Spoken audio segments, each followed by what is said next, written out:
There's a certain kind of tension that doesn't come from what's happening in front of you, but from what might happen next. A quiet, lingering uncertainty that sits just beneath the surface of a conversation. And that's the feeling that keeps pulling me back into All in the Family, especially when you start to notice how often the comedy isn't really about jokes at all. It's about fear, not loud, dramatic fear, but the kind that shows up in hesitation, in defensiveness, in the way someone holds onto an idea a little than necessary, because letting go would mean stepping into something unfamiliar. And I keep thinking about one particular kind of situation that really captures this, something that comes up again and again in slightly different forms, where the topic turns towards social change, not in a big, sweeping way, but in those everyday, almost casual conversations that slowly reveal something deeper, something more personal. It might start with something as simple as a new policy at work, or a change in the neighborhood, or even just a discussion about how people behave differently now compared to how they used to. And at first, it sounds like background noise, like one of those conversations that could drift by without much impact. But then Archie reacts, and that's when the tone shifts. Because for Archie, these changes aren't just interesting developments. They're disruptions. They're signs that the world he understands is shifting in ways that make him uncomfortable. And that discomfort doesn't come out as vulnerability. It comes out as certainty, as strong opinions, as a kind of insistence that things should stay the way they are. He speaks with that familiar confidence, that sense that he's defending something important, something that needs to be protected.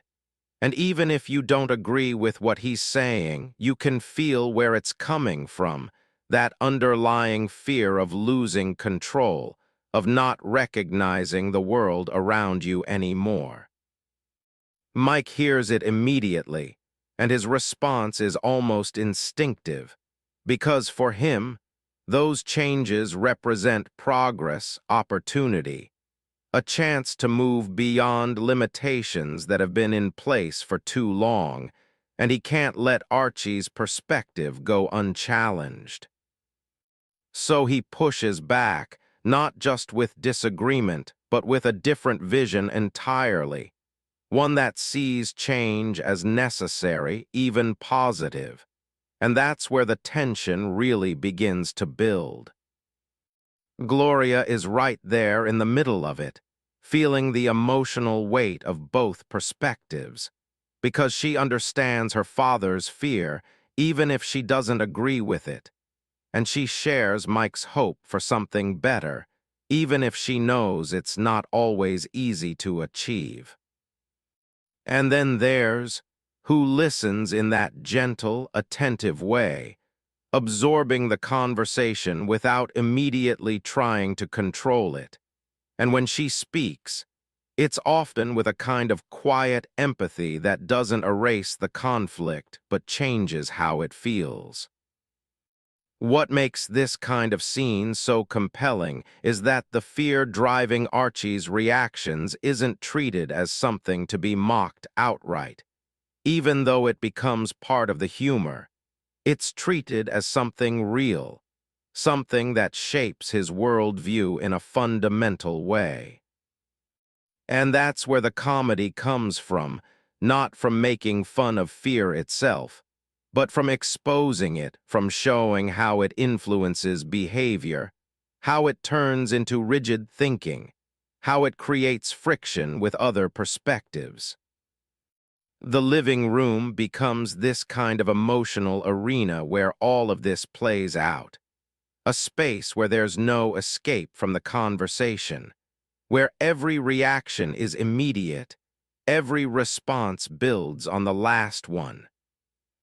And because the show stays in that space, because it doesn't cut away or distract you with external action, you're left to sit with the conversation, to feel the tension, to notice the shifts in tone and emotion. The humor emerges naturally from that, from the way Archie expresses his fear with such certainty, from the way Mike challenges it, sometimes with logic, sometimes with frustration, from the way Gloria reacts emotionally, and from the way gently softens the edges. You might laugh at the way Archie clings to his perspective, at how he frames his arguments, at how he tries to maintain control of the conversation, and at the same time, you might recognize the underlying discomfort, the sense that what he's reacting to isn't entirely irrational, even if it's misguided. And that's part of what made All in the Family so groundbreaking in the context of 1970s America. Because it didn't avoid these kinds of tensions, it brought them into the open, into a space where they could be examined, questioned, laughed at, and thought about all at once. This was a time when the country was going through significant social changes, shifts in attitudes about race, gender, authority, identity, and those changes didn't happen smoothly. They created uncertainty, resistance, fear. And the show captured that not through big, dramatic events, but through conversations, through the way people talked about those changes in their own homes, with their own families. As the scene continues, you start to notice how the fear doesn't disappear, it doesn't get resolved. It just shifts, it adapts. It becomes part of the ongoing dynamic between the characters. There might be a moment where Archie hesitates, where something Mike says makes him pause, where you can almost see him considering a different perspective. And in that moment, there's a kind of vulnerability, even if it's brief. But then he returns to his familiar stance, not because he's incapable of change, but because change is difficult, because it requires letting go of something that feels safe. Mike, on the other hand, might feel frustration building, because logic alone doesn't seem to break through, because the conversation keeps circling back to the same points. Gloria might feel the emotional toll of that repetition, the sense of being caught between two worlds, and continues to offer that steady presence, that reminder that even in disagreement, there's room for kindness. And as the conversation winds down, there's no clear resolution, no moment where everything clicks into place, just a gradual easing of tension, a return to something quieter. But the fear is still there, just beneath the surface, ready to emerge again in another conversation, another situation. Watching it now, you can still feel how relevant that dynamic is, because fear of social change hasn't disappeared. It's just taken on different forms, different language, different contexts. The specifics might be different, but the underlying experience, the uncertainty, the resistance, the hope, the frustration, it all feels familiar. And that's what makes the show continue to resonate, because it doesn't present fear as something to be eliminated. It presents it as something to be understood, to be examined, to be part of the conversation. As the living room settles back into its usual rhythm, as the characters return to their routines, there's a sense that the conversation isn't really over.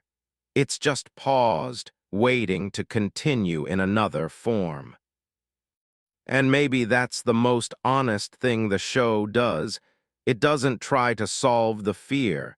It doesn't pretend that one discussion can change everything. It simply shows it in all its complexity, in all its contradictions. So when you sit with that, when you think about how the comedy emerges from that fear, how it reveals it rather than hiding it, it becomes clear that what All in the Family created wasn't just a sitcom.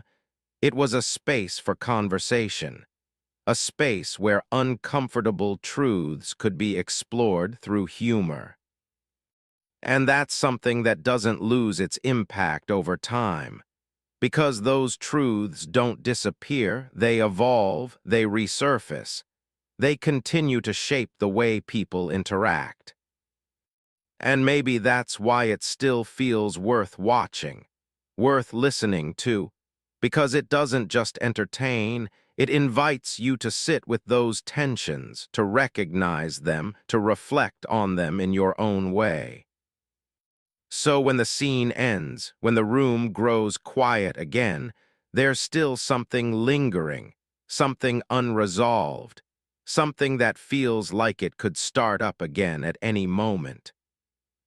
And that's the kind of storytelling that stays with you, not because it gives you answers, but because it shows you the questions, the ones that keep coming back, the ones that never quite go away.